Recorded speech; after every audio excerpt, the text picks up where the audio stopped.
And I'm Loy, and you are watching My Place in This World Journal. Okay, Papa.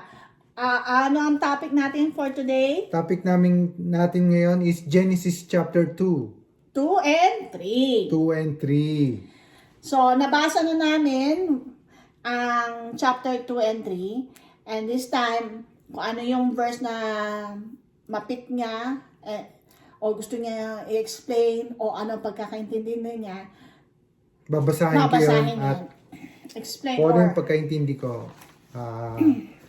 Kung meron man kayong i-correct or mag-message lang kayo doon sa amin. Comment down below Comment lang kayo. kung may mga ano. Okay. So, Okay, sino now. mag-start? Ako, ikaw? Sige, ikaw na. Ako muna. Okay. Okay. So, Papa, can you read chapter 2? Chapter 2, verse 2. Chapter 2, verse 2. Okay. Genesis chapter 2, verse 2. Since on the seventh day, God was finished with the work He had been doing. He rested on the seventh day from all the work He had undertaken. Oh, ganun lang. Right? Okay, yeah. So, akin, kaya napili ko yung chapter 2, verse 2 na yan. Sinasabi, seventh day. So, talagang, based on my, pagkakaintindi, tsaka layman's term, word from word. Intindi ko, talagang, seventh day, you need to give time for yourself. Tapos, give time for Him. To praise Him. To worship Him. Yun yung dapat. Di ba? Yan ang intindi Yes. ko. So, ikaw naman, next, ikaw, Papa. Anong... Kaya ako naman, so Genesis 2 and 3. Genesis 2 chapter 3.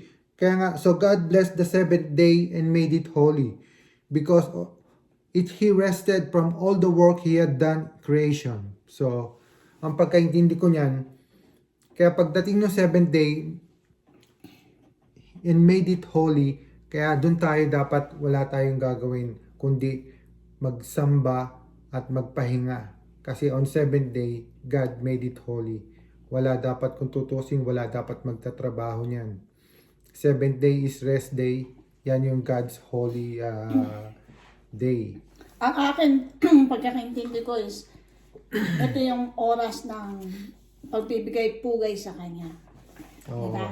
Okay, next, Papa. Ako ulit. So, chapter 2, verse 7, Papa.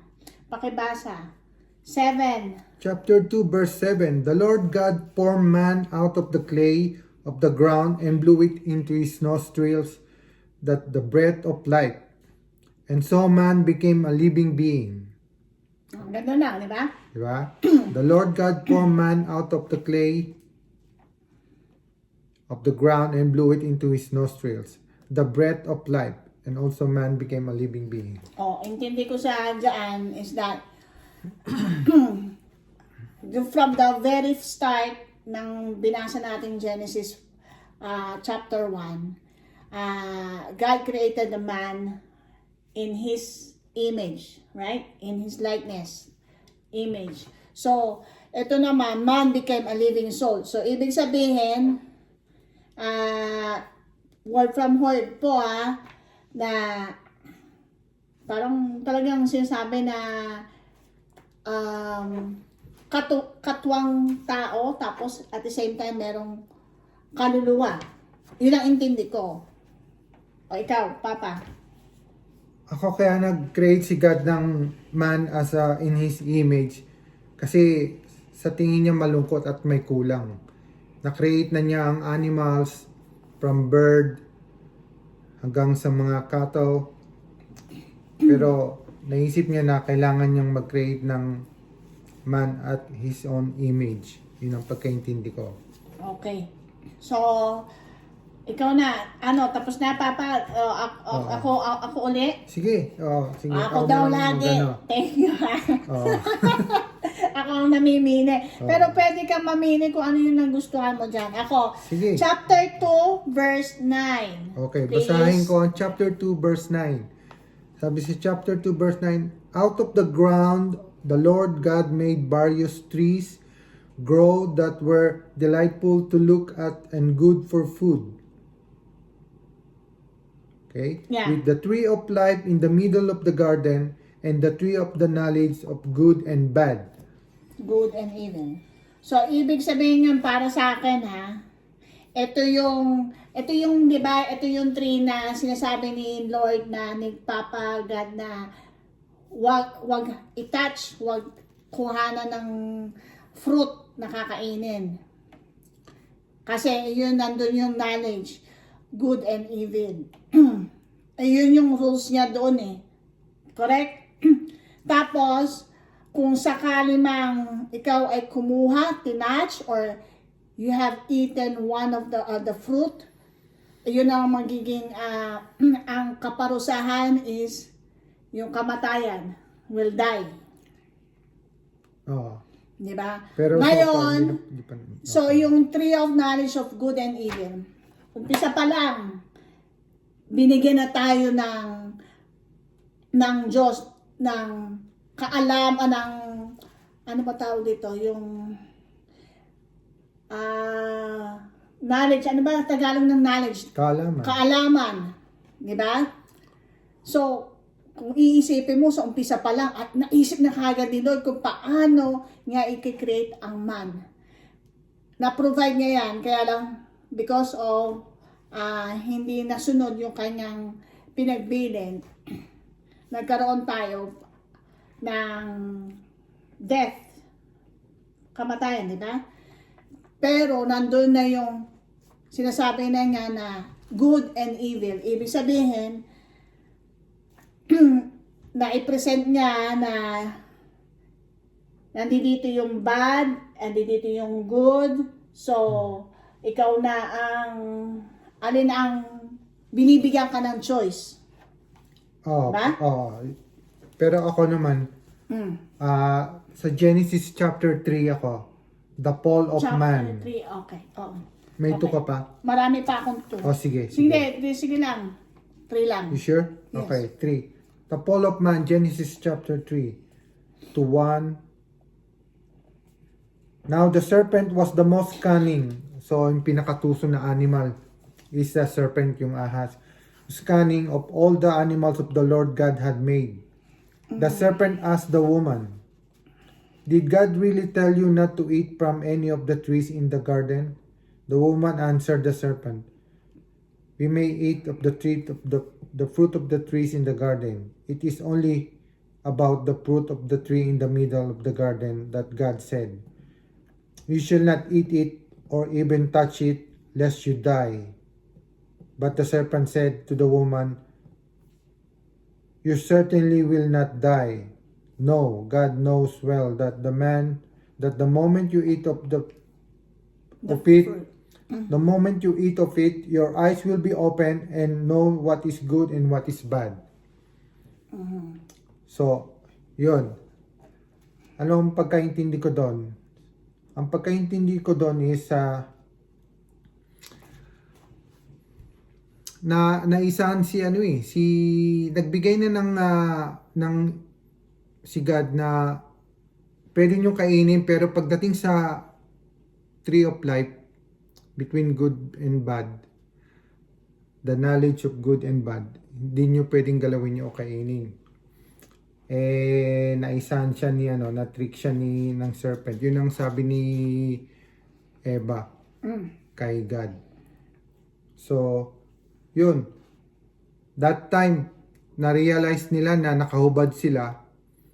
Na-realize nila na nahiya na sila ngayon sila sa sarili nila kasi parang na-open na yung mind nila between good and bad. Kaya gumawa sila ng pantakip sa kanilang katawan. Okay. O mamaya tayo dyan. Okay. Babalikan na, natin nga kasi meron akong ding dyan. Okay. So, ito lang na napansin ko lang.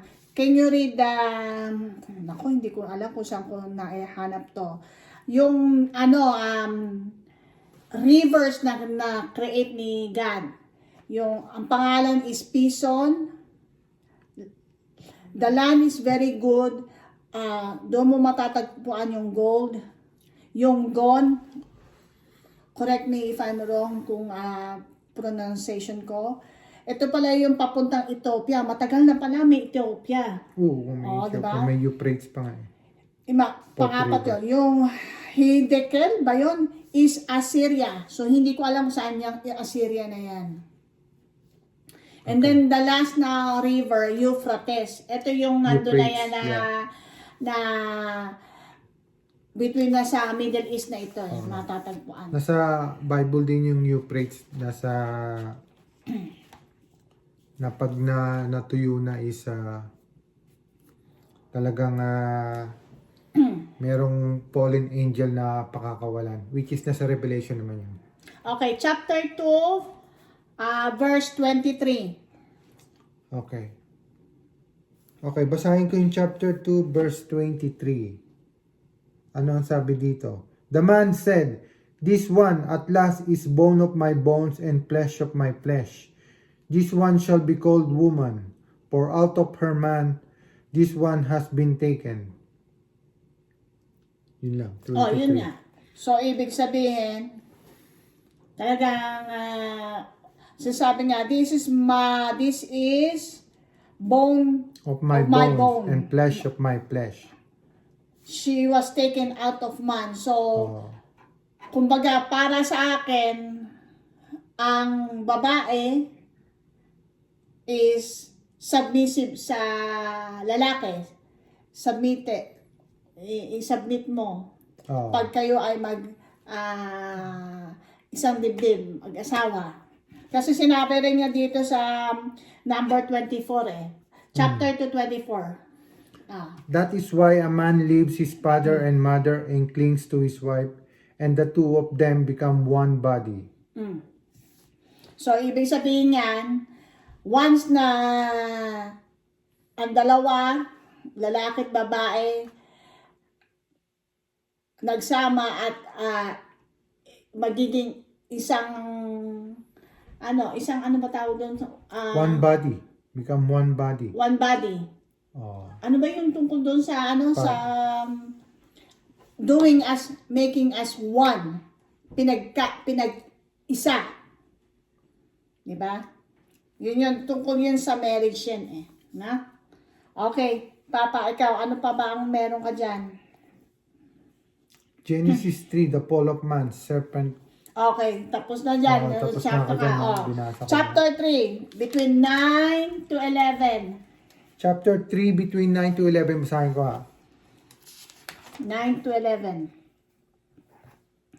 The Lord God then called to the man and asked him, "Where are you?" He answered, "I heard you in the garden, but I was afraid because I was naked. So I hid myself." Then he asked, "Who told you that you were naked? You have eaten then from the tree of which I had forbidden you to eat?" Yon. Hanggang hanggang 12 muna pala. Sige. Kulang yun, sorry. And then the man replied, "The woman whom you put her with me, she gave me fruit from the tree, so I ate it." So, doon nag-start na yon. Okay. So, ito na yung sinasabi na ano ba tawag dito? Hinahanap na sila ng Diyos, di ba? Hinahanap na sila ni God. At dito niya nalalaman na nakain na nila yung fruit. Na pinagbabawal. Pwede nilang kainin yung fruit sa Garden of Eden, pero hindi nila pwedeng kainin, sabi ni God, yung fruit na God between good and bad. Knowledge of good and bad tree. Yun ang pagkaintindi ko. Tapos kinain nila. Nung pagkakain nila, ngayon na open na yung mind nila. Kung ano yung tama at mali, ano ang masama at ano ang tama. Doon nila kagad na-realize na nahiya na sila sa sarili nila dahil nakahubad sila. Kaya gumawa sila ng paraan na kumuha sila ng takip ng dahon, pantakip sa kanila. Pero kung hindi nila kinain yon, wala silang, hindi sila mahihiya. Inosente parang sila. Inosente, ano. So, ito pa yung 14 ulit, Papa. Then the Chapter 3. Lord God said to the serpent, Because you have done this, you shall be banned from all the animals and from all the wild creatures. On your belly shall you crawl, and dirt shall you eat all the days of your life. Di ba? Hanggang sa tayo. All the days of your life. So, ang kausap niya dito, yung si serpent, yung ahas, di ba? Kaya nga pala laging nagko-crawl siya, di ba? Kaya nga sabi niya dito sa Genesis 14, verse 4. Genesis 3, Chapter 3, verse 14. Then the Lord God said to serpent, Oh, yun see? nga. The Lord God said to serpent, because Yun ang you have kanyang done this, kaparusahan. you shall be banned from all the animals and from all the wild creatures. Oh. Kaya siya, yun lang, pagapang-gapang lang siya. Crawl, you shall you crawl, and dirt. And the dirt shall you eat Shall you eat all the days all the of days your of your life. Kumbaga na, yan ang kaparusahan ng ahas for tricking So, the man and woman. Okay. So, meron pa uli. Chapter 3, verse 16. Chapter 3, verse 16.